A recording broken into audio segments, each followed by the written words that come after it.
Wife believer, husband non believer. అయితే wife ఎంతో భారం కలిగి హస్బెండ్ కొరకు ప్రార్థిస్తూ ఉంది.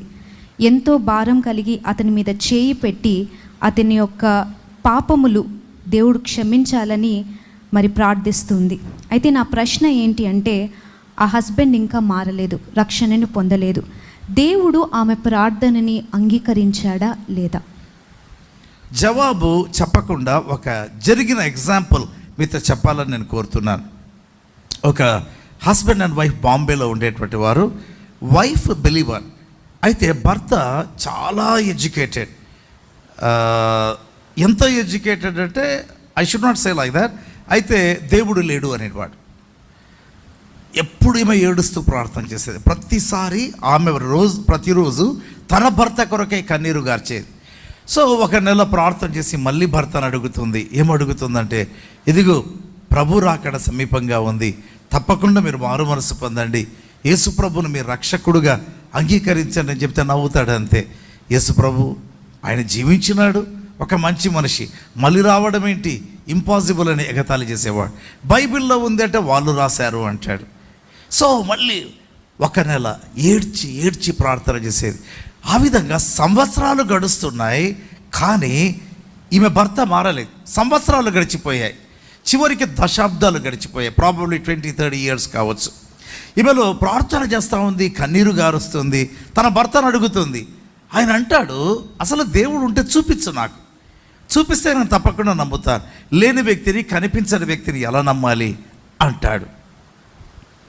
ఏడుపు ఆగలేదు.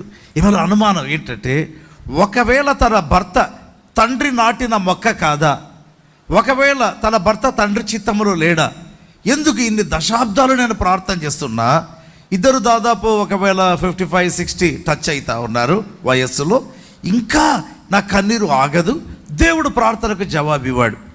ప్రేమైన వాళ్ళరా, సో ఒక రోజు వచ్చింది, సడన్గా అతనికి గుండెలో నొప్పి ఇచ్చింది, భయంకరంగా నొప్పి, తట్టుకోలేక సఫర్ అవుతా ఉన్నాడు. ఇమీడియట్గా డాక్టర్ దగ్గరికి వెళ్ళారు. డాక్టర్ చూసి ఇది మ్యాసివ్ హార్ట్ అటాక్ అని చెప్పాడు. అప్పుడు మొట్టమొదట భార్య భర్తను అడిగిన మాట, చూడండి ఇంత క్రిటికల్ కండిషన్లో ఉన్నారు, యేసుప్రభు నమ్మండి. ఆయన ఏమి నవ్వుతూ, అసలు బెదరలేదు, చిరునవ్వు నవ్వుతున్నాడు. ఏంటి నువ్వు అడుగుతున్నావు, నా హెల్త్ ప్రాబ్లం గురించి మాట్లాడు, దేవుని గురించి ఏంటి మాట్లాడడం. చాలా ఏడ్చేసింది. దేవా, ఈ టైంలోనైనా దేవుని నమ్ముతాడు అనుకుంటే ఈ టైంలో కూడా నమ్మలేదు. సో బైపాస్ సర్జరీకి డేట్ ఫిక్స్ అయింది. ఈ 3 days or 4 days ఆమె ఏడుస్తూ ఉంది. ఏంటి, తన భర్తకు సర్జరీ సక్సెస్ఫుల్ కావాలని కాదు, తన భర్త నమ్మాలి ప్రభుని. సెకండ్ డే అడిగింది, ఏమండి ఏదైనా ఒకవేళ మీకైతే ఏంటి? ఆయన అన్నాడు, మేక చనిపోతే పారేస్తారు కదా, నేను చనిపోతే పారి అంతే, నేనెంతో మేక అంతే, ఒక కుక్క చనిపోతే పారేస్తారు, నన్ను పారే. So don't think about God, అసలు మర్చిపో, దేవుడు లేడు, లైఫ్ ఆఫ్టర్ డెత్ లేదు. ఇంకా ఏడ్చింది ఏడ్చింది ఏడ్చింది. అయితే ప్రార్థన ఆగలేదు. రేపు మార్నింగ్ లేచి ప్రార్థన చేసింది, అడిగింది, ఇదిగో చూడండి మీరు ఇక థియేటర్కి వెళ్తా ఉన్నారు, ప్లీజ్ ఒక్క చివరి కోరికగా భార్యగా అడుగుతున్నారు, ప్రభువుని అంగీకరించండి.